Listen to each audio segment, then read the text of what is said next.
కార్మికులు ప్రజల ఆకాంక్షలకు అనుగుణంగానే వైఎస్ఆర్సీపీ నడుచుకుంటుంది. విశాఖ స్టీల్ ప్లాంట్ను సెయిల్లో విలీనం చేయాలనే డిమాండ్కు కట్టుబడి ఉంటామన్న గుడివాడ అమర్నాథ్.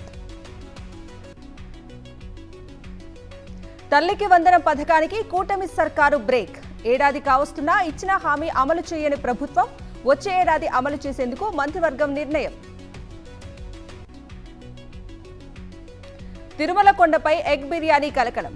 ఆలయానికి సమీపంలో ఎగ్ బిర్యానీ తింటూ పట్టుబడిన తమిళనాడు భక్తులు. జగన్ సీఎంగా ఉన్నప్పుడు స్టీల్ ప్లాంట్ ని కాపాడారు. చంద్రబాబు అధికారంలోకి వచ్చాక మాట మార్చారని స్టీల్ ప్లాంట్ కార్మికుల ఆగ్రహం. మంత్రి అచ్చెన్నాయుడు అన్నకి విశాఖలో కీలకమైన పోస్ట్. రిటైర్ అయిన ప్రభాకర్ కు విశాఖ ప్రాంతీయ విజిలెన్స్ ఎన్ఫోర్స్మెంట్ అధికారిగా పోస్టింగ్.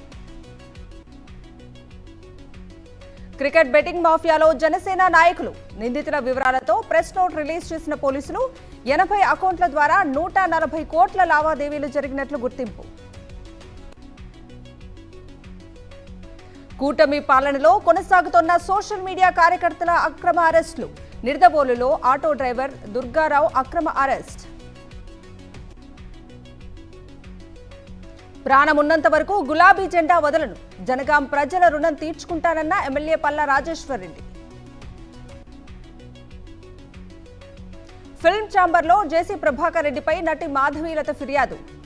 మా ట్రెజరర్ శివ బాలాజీకి ఫిర్యాదు పత్రం అందజేత. అఫ్జల్గంజ్ కాల్పుల ఘటనలో నిందితుల గుర్తింపు. నిందితుల్లో ఒకరు బీహార్కు చెందిన మనీష్ గా గుర్తించిన పోలీసులు. మనీష్ కోసం గాలిస్తోన్న పోలీసులు. మహబూబాబాద్ సెక్షన్ కార్యాలయం ఎదుట ట్రాక్ మెన్ల ఆందోళన. వెంటనే పెండింగ్ సమస్యలను పరిష్కరించాలని డిమాండ్. హైదరాబాద్ కొండాపూర్లో ఓయో రూంలో గంజాయి విక్రయిస్తోన్న ముఠా గుట్టురట్టు. మధ్యప్రదేశ్కు చెందిన సంచన, కావలికి చెందిన రాజు అరెస్ట్. 1.2 కేజీల గంజాయి సీజ్. కర్ణాటక సీఎం సిద్ధరామయ్యకు ఈడీ షాక్. సిద్ధరామయ్య భార్య పార్వతికి చెందిన 300 కోట్ల ఆస్తులు అటాచ్.